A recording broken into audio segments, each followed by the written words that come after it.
So I'm going to follow on from Kevin Fong's session on how to fail with a second part, and I'm going to try and make it personal. You will know the story of what happened to my late wife, Elaine. She went into hospital in 2005. She was anaesthetized. The laryngeal mask wouldn't fit. Her jaw was too tense. In the end, they started to intubate, and it didn't seem to work, and it ended up as a can't intubate, can't ventilate. She remained unconscious and died 13 days later. But I'm not going to talk about Elaine's story. What I'm going to do instead is to offer some reflections on the last 12 years that I've been involved in healthcare. I'm going to offer reflections in three areas. One, relating to all of us as individuals. The second, relating to how we work together. And the final one is about systems and heroes. I still fly. I fly 50% of my working life. And sometimes we hear pilots being talked about as heroes. Perhaps they found themselves in a situation where they didn't choose to be, but they're left having to deal with something.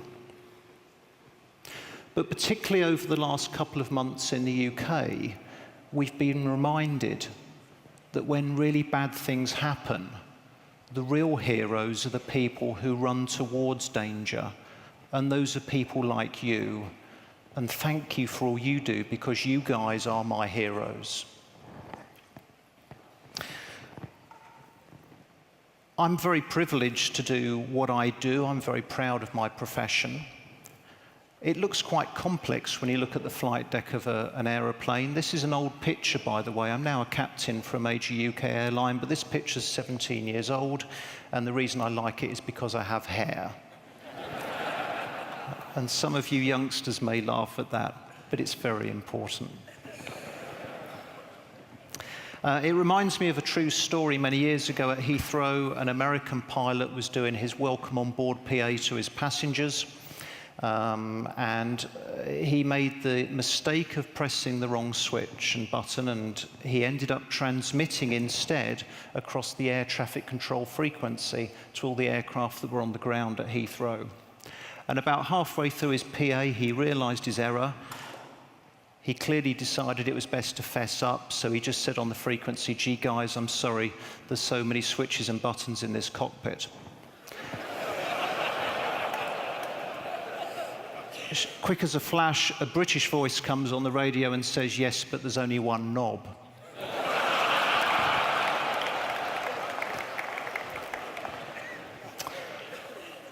Which leads me nicely into failure. But before we do that, the other thing I want to say is that the other 50% of my life I spend doing this sort of thing, working with my charity, the Clinical Human Factors Group, simply promoting the idea of human factors in healthcare. And I've been very lucky, I've been very privileged, because in that time I've worked with politicians of a number of countries. I've worked with policymakers, I've worked with world-leading academics, I've worked with all sorts of clinicians and allied health professionals, and it's given me, I suppose, a very valuable perspective on the whole system, and I hope I can share just a little bit of that. Oh, and by the way, I've remarried, and the lady I've married now is one of the most powerful people in the National Health Service. She's a GP's receptionist. So, 3 lessons on how to fail, on how you can fail. The first one is to think like this. When I present Elaine's story, this is the most common comment I get. At the Scottish Clinical Simulation Centre, they used to run a scenario where they'd present them with Elaine's story. They'd all say, I wouldn't have done that. And then a week later, they bring the multidisciplinary team back in, and it's a very different scenario in the simulator. It's a knife attack victim. But it deteriorates into a can't intubate, can't ventilate. And you know what? Most of them go down the same route as happened in my late wife's case. We're very simple creatures, and we've already talked and heard about the amygdala and our emotional response. You know, caveman chased by a woolly mammoth, and that fight or flight response comes in. The emotional brain takes control. A quick, simple response. The problem is, the world is very complex, it's very messy in all sorts of ways. The worlds that you work in are very messy. The decisions you have to take aren't simple. When people talk about my late wife's case, they say, yeah, well, it was a can't intubate, can't ventilate. We know what to do. But the people involved didn't know that. They were just struggling with a laryngeal mask and some more propofol, and they were struggling, and they decided to intubate. Why wouldn't you? And that becomes difficult, and they're trying to work out what's happening. Instead of saying that, as an accident investigator said to me some time ago, what people should be saying is, why did it make sense at the time?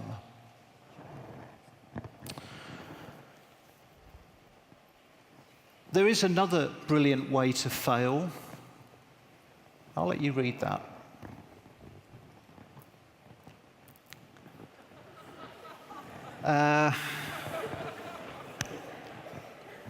What can you say? This was a colleague of mine speaking to a group of consultants. Yeah, you know what? This is a massive problem. People don't speak up. And again, it's kind of about the simple and complex, you know. In Victorian times, in the 1800s, healthcare, I would suggest, was pretty simple. You had a patient, you had a physician, the patient had a problem, the physician dispensed some form of intervention, and it was probably not particularly effective, but it probably wasn't particularly dangerous either. And anyway, nobody was going to challenge the physician. The patient might have died, but that's just how it was. These days, again, healthcare is very complex, it's very messy. You understand the fairly complex comorbidities. You dispense things to your patients which are highly effective but probably highly dangerous. And your patient and you are operating in a system that you don't really understand. A colleague of mine did a study and found that junior doctors on their placements spent about half their time just trying to learn to be better doctors, and about half their time just trying to understand how the hell things were done around here. There are so many unintended consequences of the things you do, and what we need more than ever at the moment is people who are prepared to ask questions and to listen. As a pilot, when things go wrong on my flight deck, the first thing I want to do is to check my understanding, is to check my thought process, to turn my colleague and say, what do you think? What's happening? Now, I might have a good idea, but maybe they've got a better idea, and actually maybe I'm wrong. A colleague of mine, Captain Jim Harlow, spoke at a conference last week, and he came up with this term, confident humility. Confidence that you have the skills that you've practiced and you're as good as anybody at those, but humble enough to know that you could be wrong.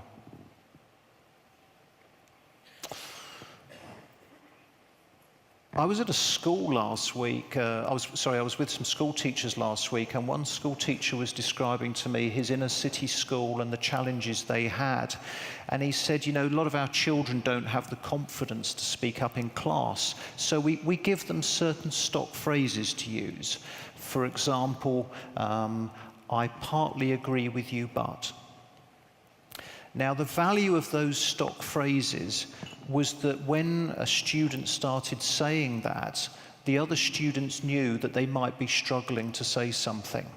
The teachers have learned these phrases as well. The parents have learned these phrases. It's created a common language which has allowed people to speak up when they need to. But we still need to see so much more of that in healthcare. We need to see people listening at all levels, whether you're leading 1 million people or whether you're leading one person. Setting the example is so essential if we're to understand this complex, messy world that we're now in. Healthcare has a third way to help you fail, and the good news is that the system is fantastic at doing this.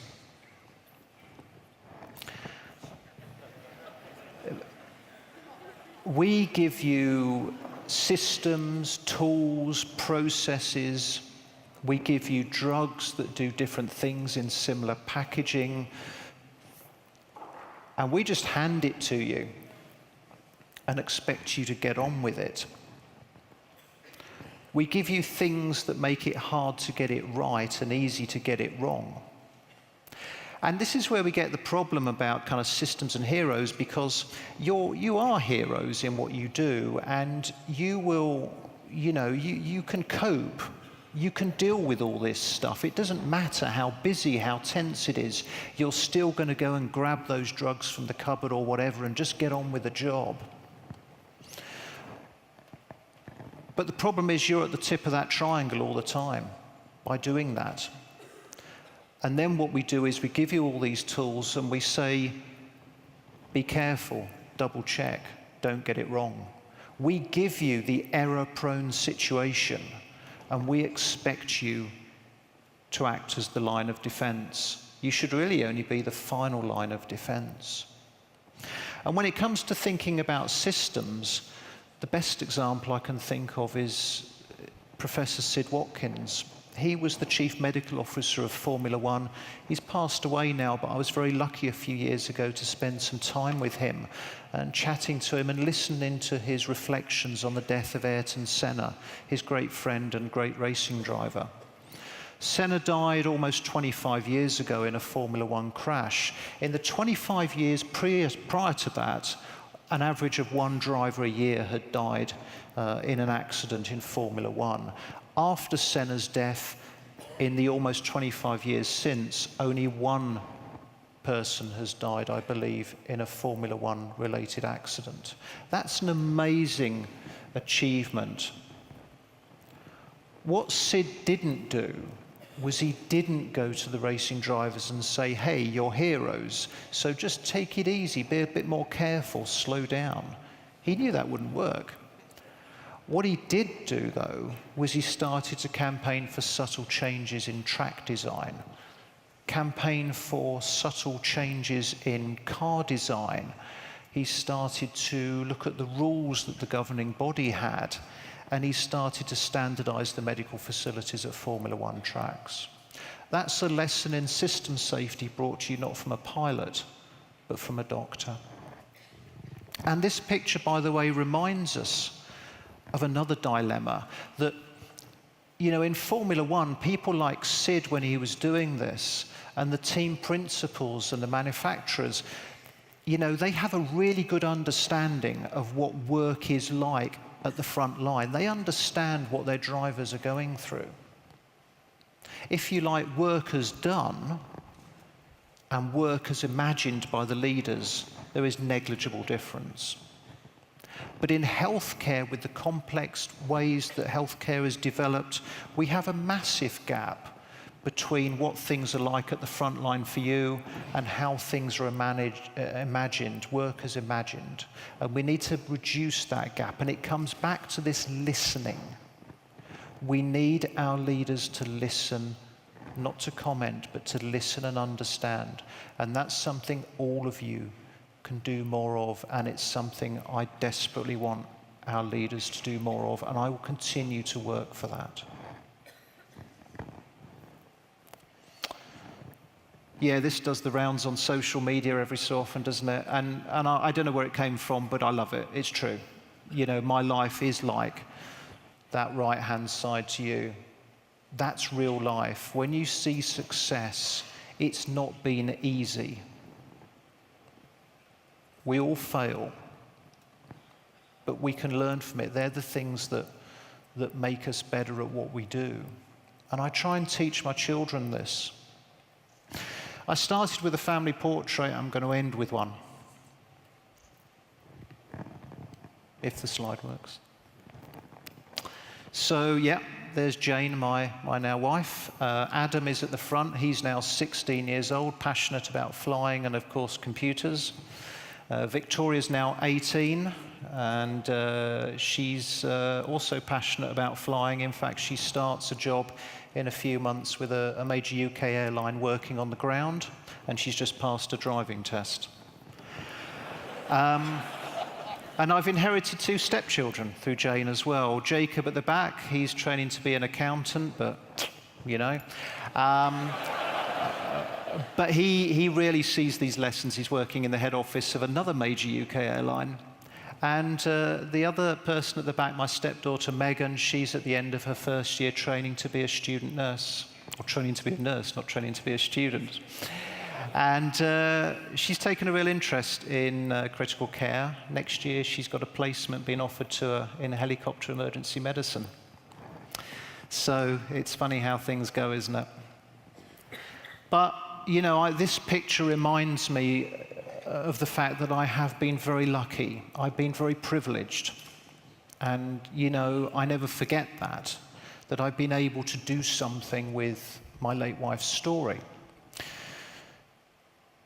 But what I want you to remember as well when you go away from here is that there are thousands and thousands of patients and relatives of harmed patients who don't have the voice that I have, who maybe they are disadvantaged in some way through perhaps some form of mental health issue or some form of social situation they're in, and they have not been able to share their story. And all I would ask is, if you meet anybody like that, please help them, please encourage them, because their stories are just as valuable to achieving success in the future. Thank you very much.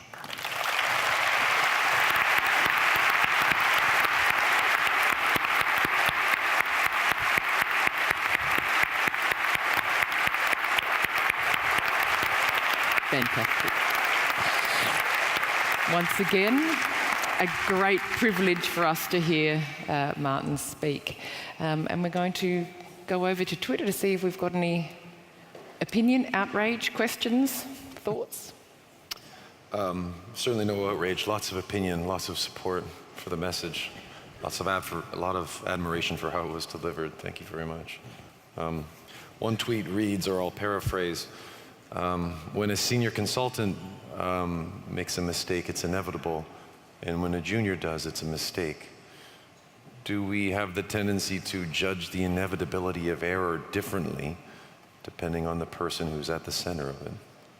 I think we probably do, and that's really sad. I think, you know, very experienced people, experts, still screw up, but they usually have a lot better excuses for it because they've had years to think about it and you haven't. You know, it's so fundamental. When I debrief in the flight deck at the end of a flight, if I've made a particular mistake, I'll always turn to my colleague and say, anything on that flight to debrief? And before they get a chance to say anything, I'll always say, by the way, I know I screwed up on this, and this is what I did. And I'm very, very careful. I will always take responsibility for my errors. And some of my colleagues would tell you that's quite a lot, actually. But I always do. And I think that's so important. We need to use the word I when we're talking about what we have done.